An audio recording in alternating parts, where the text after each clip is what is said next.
नमस्कार. संघर्ष वृत्तवाहिनीमध्ये आपलं स्वागत.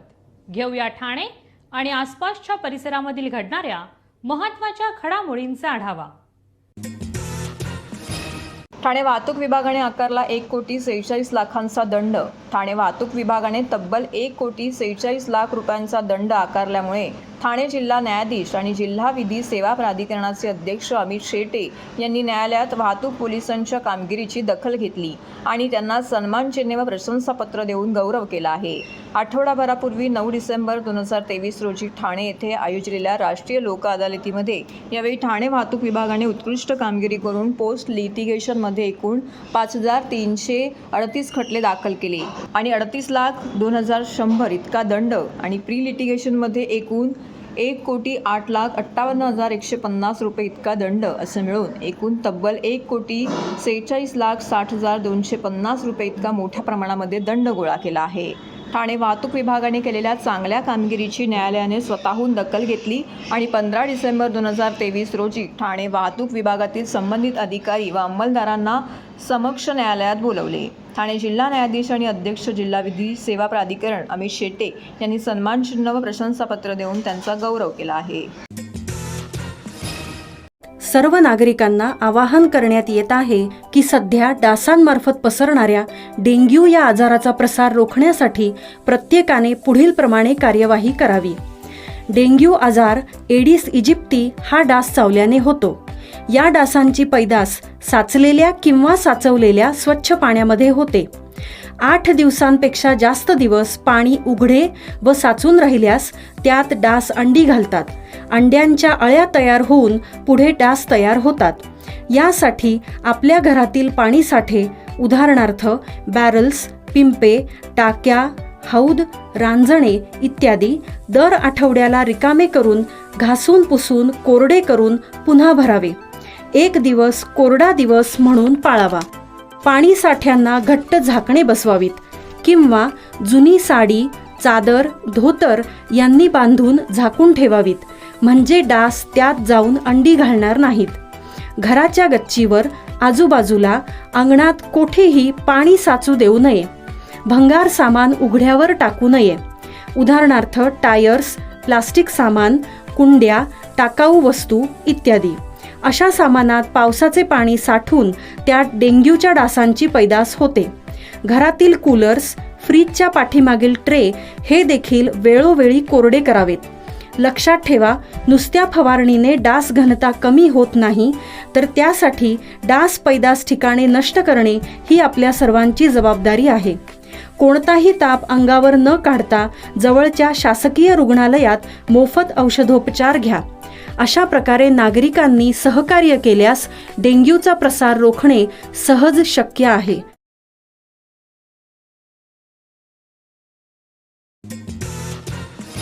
व्यवसायात कर्जबाजारी शेतकऱ्यांचे जिल्हाधिकारी कार्यालयाबाहेर उग्र आंदोलन. इमू व्यवसायात कर्जबाजारी झालेल्या ठाणे जिल्हा आणि पालघर जिल्ह्यातील शेतकऱ्यांनी ठाणे जिल्हा इमू फार्म असोसिएशनच्या पुढाकाराने ठाणे जिल्हाधिकारी कार्यालयाबाहेर धरणे आंदोलन आणि 1 दिवसीय लाक्षणिक उपोषण केले. इमू कर्जाची रक्कम माफ करण्यात यावी, बँकेकडून होत असलेली पिळवणूक थांबवण्यात यावी यासाठी हे आंदोलन करण्यात आले. ठाणे आणि पालघर जिल्ह्यात एकूण 81 इमू शेतकऱ्यांनी शासनाच्या धोरणानुसार इमू व्यवसायाला सुरुवात केली. त्यासाठी 5 कोटीहून अधिक कर्ज ठाणे जिल्हा मध्यवर्ती सहकारी बँकेकडून देण्यात आले होते. मात्र हा व्यवसाय बुडीत गेल्याने शेतकरी कर्जबाजारी झाले. 2013 साली तत्कालीन पशुसंवर्धन मंत्री मधुकर चव्हाण यांनी शिफारस पत्र दिल्यानंतर बँकेने कर्जाचा तगादा थांबवला. मात्र 2017 साली बँकेच्या आर्थिक व्यवहारात तोटा होऊ लागल्याने पुन्हा कर्जवसुली सुरू करण्यात आली. त्यामुळे आता इमू शेतकरी मेटाकुटीला आले आहेत. आता या शेतकऱ्यांनी लवकरात लवकर यावर निर्णय घेऊन कर्जमाफी करण्याची मागणी केली आहे. अन्यथा सरकारने आम्हाला आत्महत्येसाठी परवानगी देण्याची मागणी केली आहे. याविषयी अधिक माहिती ठाणे जिल्हा इमू फार्म असोसिएशनचे अध्यक्ष सागर भुईर यांनी दिली आहे.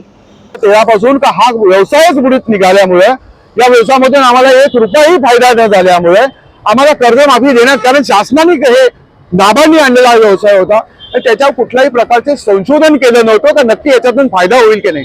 आणि आमच्या डोक्यावर हा व्यवसाय मारल्यामुळे आम्ही पूर्ण सगळी लोक याच्यामध्ये बाधित झालेलो आहोत आणि कर्जबाजारी झालेलो आहोत. 2011 पासून आम्ही इमू व्यवसायामध्ये अडचणीत आलोय ही आम्ही शासन दरबारी वेळोवेळी पत्रक काढून बँकेला कळवलंय, केंद्र सरकार, राज्य सरकार, नाबार्ड आणि जिल्हा कार्यालय अध्यक्ष यांच्या समोर सुद्धा आम्ही भरपूर आंदोलन केली, पण अजूनपर्यंत आमची दखल घेतलेली नाही. परिपत्रक काढतात, शासनाने आजपर्यंत आम्हाला पत्रक पण दिलेलं आहे. हे बघा, मधुकर रावत चव्हाण यांचं पत्र सुद्धा आहे का इमू करताना याच्यातून यांना कर्जमाफी मिळाली पाहिजे, पण आजपर्यंत आमचा कुठलाच काही निर्णय घेतला. 2013चं पत्रक आहे, आज 2023 चालू आहे. आज एवढं डुक्कलीच गेलेलं होतं आम्ही, तर आमचे मुद्दल कमी आणि व्याज जास्त बँकेचं झालेलं आहे. ठाणे आणि पालघर, आता पूर्वी ठाणे जिल्ह्याचं संपूर्ण आता कर्ज, पण त्याचं विभाजन झाल्यामुळे ठाणे आणि पालघर टोटल 81 शेतकरी आहेत आणि त्यापैकी आता आमच्यावरती 5,80,00,000 कर्ज शेतकऱ्यांच्या वरती आहे. सरकारने आमचा विचार करावा, कर्जमाफी द्यावी, नाहीतर मग आम्हाला एकतर गोळ्या झाडाव्या, नाहीतर आम्हाला आत्महत्या करण्यासाठी परवानगी द्यावी. कर्जमाफी, बँकेचा तगादा आणि पुढचं पाऊल काय? एक तर आम्हाला आत्महत्या करायला परवानगी द्या, नाही तर आमचं कर्ज माफ करा. दुसरं काय पाऊल आहे साहेब? शेतकरी आम्ही शेती लावतो, तर शेतीतून पण आम्हाला तेवढं उत्पन्न भेटत नाहीये आणि बँकेचे अधिकारी घरी घेऊन बसतात, तर आमची पोरं घरवाले आम्ही जेवण करत नाही, आम्ही 4-4 दिवस. एवढा त्रास होतो त्यांचा, बँकवाल्यांचा. मी सागर भुईर, ठाणे जिल्हा इमू असोसिएशन अध्यक्ष.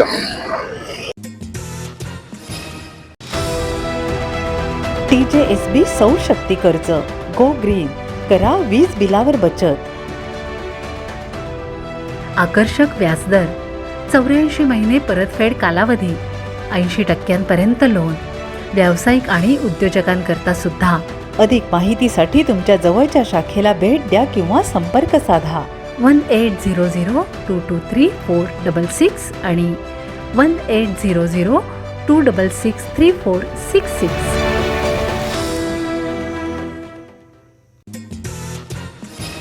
ठाणे महानगरपालिकेच्या महिला आणि पुरुष कबड्डी संघाची लक्षणीय कामगिरी.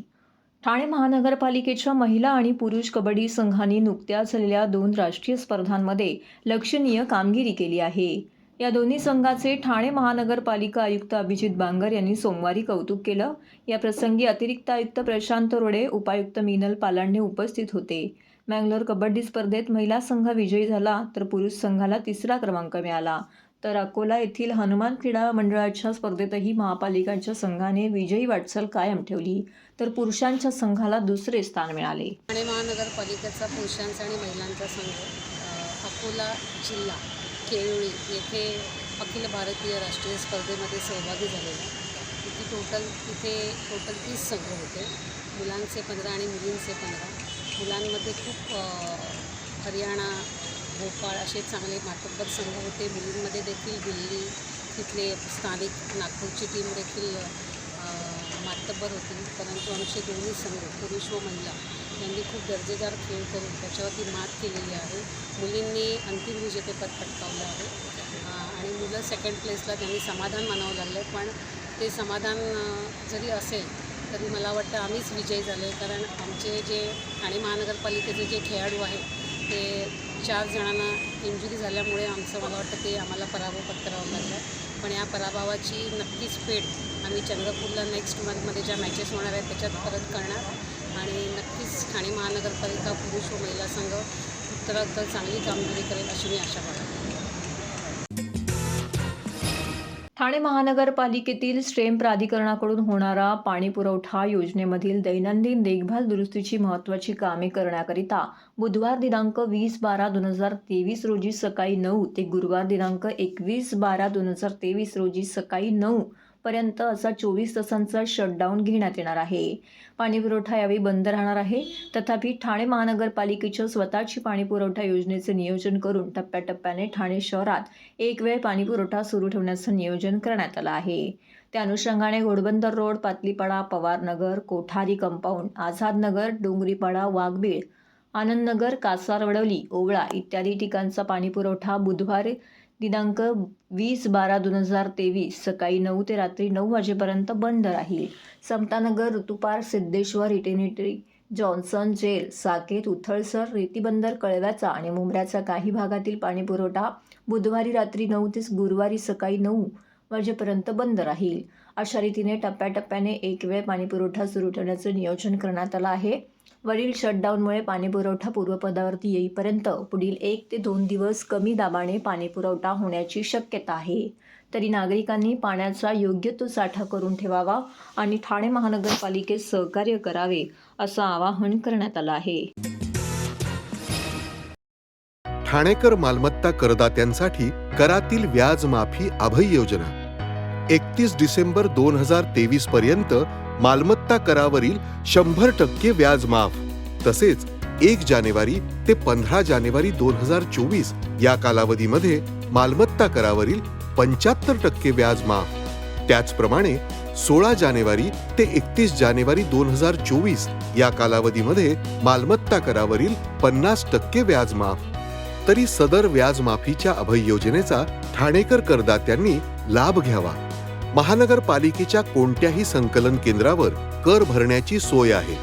ATM, डेबिट, क्रेडिट कार्डद्वारे कर भरण्याची सुविधा उपलब्ध करून देण्यात आली आहे. सोमवार ते शनिवार या दरम्यान सकाळी 10:30 ते सायंकाळी 5 वाजेपर्यंत संकलन केंद्राची वेळ असून करदात्यांच्या सोयीसाठी रविवारी संकलन केंद्र सकाळी 10:30 ते दुपारी 1:30 वाजेपर्यंत सुरू ठेवण्यात येत आहे. यासोबतच ठाणे महानगरपालिकेच्या propertytax.thanecity.gov.in या संकेतस्थळावर ऑनलाईन पद्धतीने मालमत्ता कर भरण्याची सुविधा उपलब्ध करून देण्यात आली आहे. तसेच गुगल पे, फोन पे, पेटीएम आणि भीम ॲपद्वारे आपला कर सुलभतेने जमा करू शकता. ठाणे महापालिका क्षेत्रातील सर्व करदात्यांना विनंती आहे की आपण या व्याज माफी अभय योजनेचा जरूर लाभ घ्या आणि आपला मालमत्ता कर लवकरात लवकर महापालिकेमध्ये जमा करून महापालिकेस सहकार्य करा. धन्यवाद. तर हे होतं संघर्ष वृत्तवाहिनीचं आजचं बातमीपत्र. उद्या पुन्हा भेटू याच वेळी याच ठिकाणी ताज्या घडामोडींसह. तोपर्यंत नमस्कार.